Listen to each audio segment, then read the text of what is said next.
Welcome back to Rankings. This is the series where I talk about every single match that has taken place at a former pay per view and rank them from S tier to F tier depending on how good they were. Today we'll be talking about the one and the only Money in the Bank 2021. It's been a while since I've done this video, and Money in the Bank 2021 was a very good show. It is one of the best pay-per-views I've seen yet. Not in terms of the in-ring quality, some of the matches are great, some are not so great, but in terms of the overall atmosphere, only Double or Nothing 2021 comes close yet, and I think SummerSlam will overtake both of those. And let's not talk about All Out because holy shit. By the way, if you haven't seen how I would book CM Punk in AEW in 2021 based on the rumors that he is coming back, you can check it out in the iCard above. But let's talk about Money in the Bank, a great pay-per-view, and let's start the video with the match from the pre-show.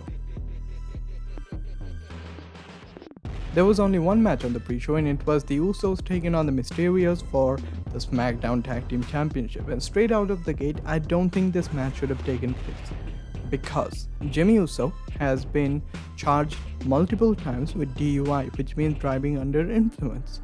For anyone who doesn't know what that means, it means that he was driving while being drunk.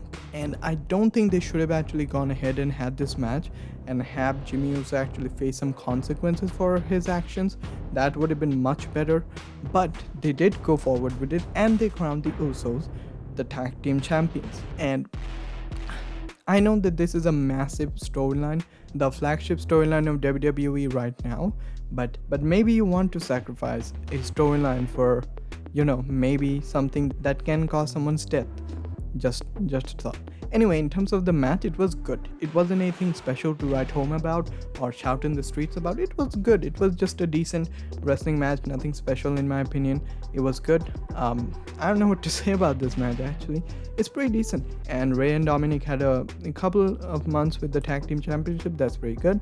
I'm kind of sad that we did not get to see Rhea and Dominic as the tag team champions in front of a live crowd for long. But their entrance was cool. And Usos won, which is objectively a good decision in terms of the story. But if we have some real life consequences in it, maybe they shouldn't have. But who cares? It's a B-tier match because there's nothing special about it, but nothing wrong with it either. And yeah, there's nothing to write about here. Let's move on to the main show. After rumbling on for 2 minutes saying basically the same shit for the last match, let's talk about the main show, starting with the Women's Money in the Bank. It was a rather good lineup with Alexa Bliss, Nikki ASH or Nikki Cross, Naomi and Asuka from Raw, followed by Natalya and Tamina from SmackDown.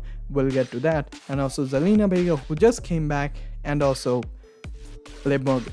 Alright, so let me just say, it doesn't make sense that on Raw there are qualifying matches while on SmackDown they're just handing out opportunities. First of all, you don't want to give it to Liv Morgan, and secondly, Zelina Vega just comes up and all of a sudden you're like, oh, you get an opportunity, like you're fucking Oprah.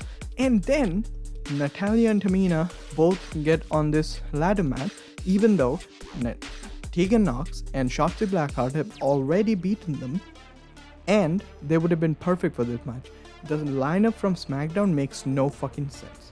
There should have been qualifying matches. As of the match, it was good. It wasn't great.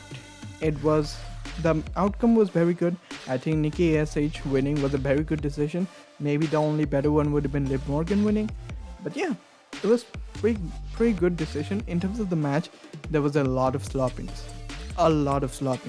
Natalya and Tamina were the obvious outcasts of this match. Like, they aren't as in-ring capable as the others. Asuka and Naomi already were amazing. Alexa Bliss, when she was wrestling, was amazing. She's very good. WWE is wasting her beyond recognition. She's so good. For the brief moment that we got to see her wrestle, she was phenomenal, if I may say so myself. Nikki ASH got to shine when she did the crossbody of a ladder. That was awesome. Zelina Vega and Liv Morgan had some interaction. That's cool. I will say though, the ending spot was stupid. It was just weird. I didn't like the ending spot. Nikki just climbs up and everyone's fighting and no one notices her. That one was stupid. Other than that, this match gets a C tier.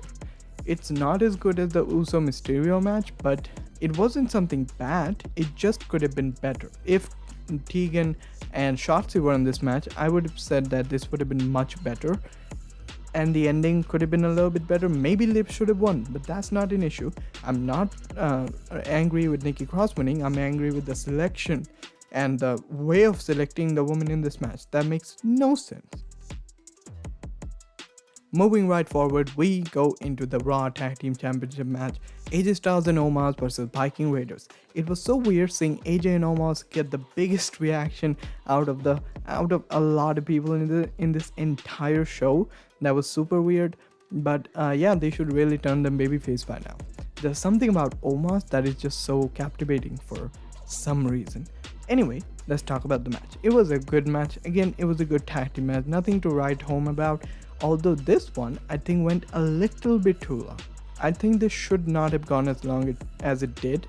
It could have gone 5 less minutes and that would have been much better. And it followed the same thing. AJ Styles gets worked over, then Omos comes in and wrecks shop and eventually wins. Although there was a little bit more of a fight in this one. That's great. But yeah, there wasn't anything special in this match other than a time where they almost did a very good near fall. Basically Omos was out of the ring and far away, and AJ got hit with a composter or whatever the fuck their double tag team move is, and it looked like they might win. It was very close and it was great, but other than that, nothing special to write about this match, so it goes directly in the B tier. It's an okay match. I don't think it was as good as it could have been, if I'm being honest. It was a little bit too long. Could have been better, but a B tier isn't bad at all. And now we're getting into the most divisive match of the entire night, the last quote-unquote bad match of the night, and that is Bobby Lashley versus Kofi Kingston for the WWE Championship.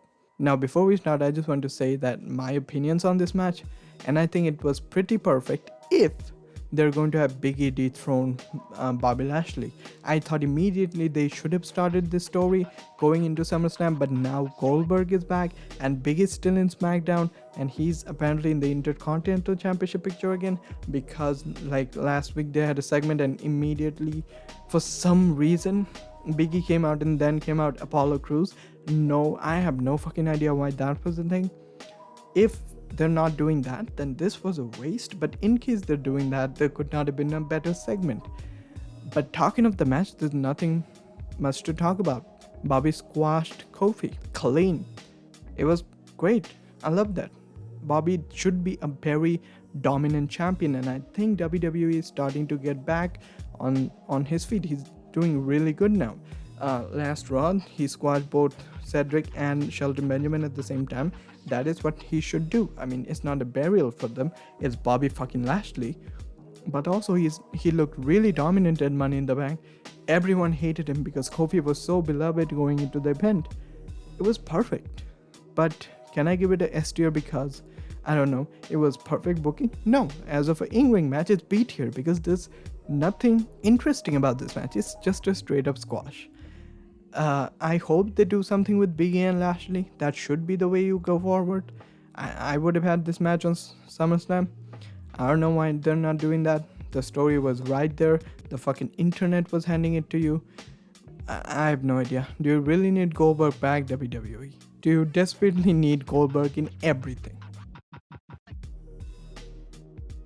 And now we move on to maybe the better section of the entire Money in the Bank pay-per-view. From here on forward, it's only upwards. Very good match up next as the Raw Women's Championship is on the line in a Charlotte Flair vs Rhea Ripley match.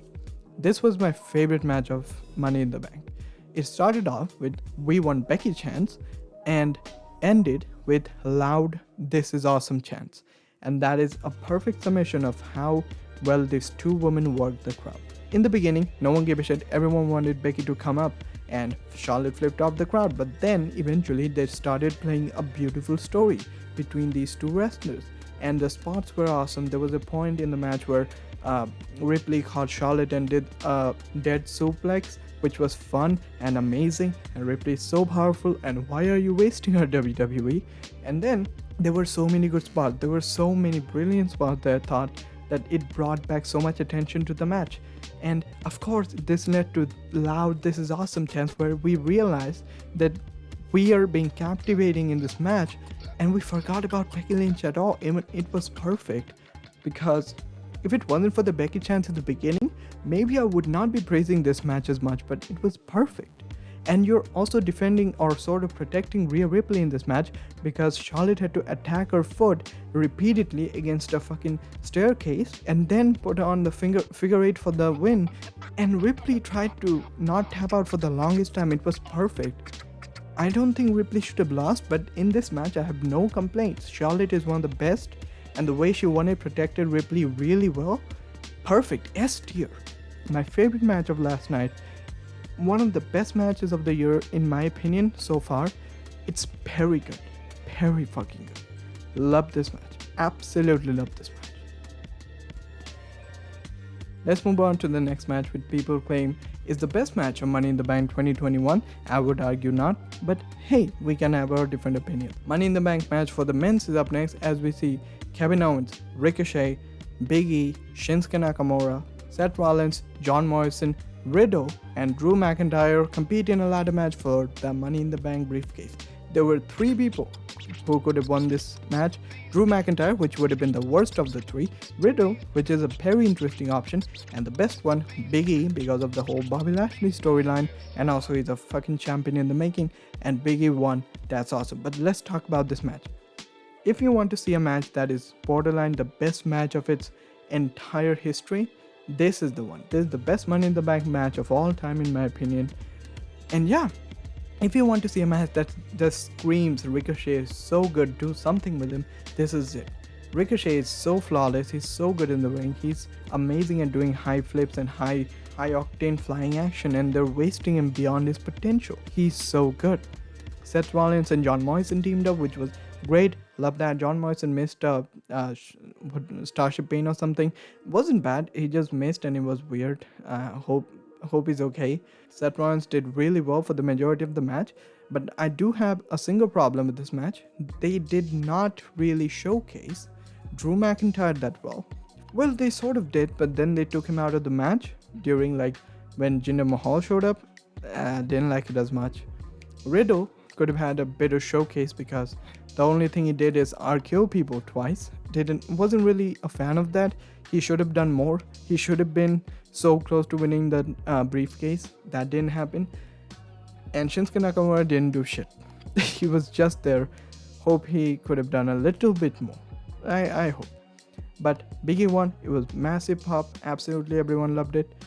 S tier. Another S tier match, and it was the best Money in the Bank match of all time, I would argue. It's pretty flawless other than a couple of problems here and there, but that doesn't take away from the sheer brilliance that is this match. What a fucking match. And now we head on to the match that has to compete with this high octane energy. So we're at the last match of the night, and it is Roman Reigns vs Edge for the Universal Championship.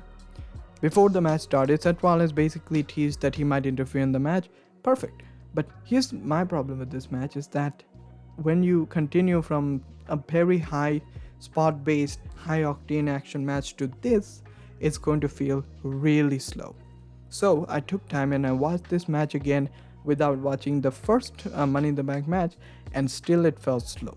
It felt slow, it felt too long, and I don't have any personal problem with this, but in a pay-per-view where most of the matches are very high-octane, high-paced, very energetic matches, this match stood out. Not for the best part.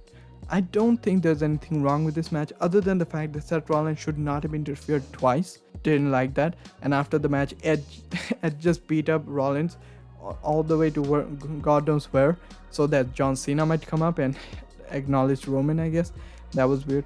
As a match, it's pretty good. Hope that they could have, I don't know, sped it up a little bit. That would have been pretty fun in my opinion. This goes in the A tier. I cannot give it an S tier because it's not on the level of the other 2 matches. Yeah, it was a little bit slow, and anyone who's into ground mat wrestling, you will love this match, but I'm not particularly a fan of this match over the other 2. Yeah, A tier to end the night. So these are my rankings for the show of Money in the Bank 2021. I think it is fair to say that Charlotte Flair is the MVP of this night, with her match being the best match of the night, but that's just my personal opinion. Let me know yours in the comments below. So thank you everybody so much for watching. Hope you enjoyed. If you did, be sure to let me know in the comments. If you haven't checked out, I have brought back the fantasy booking series, and I'm also introducing What If.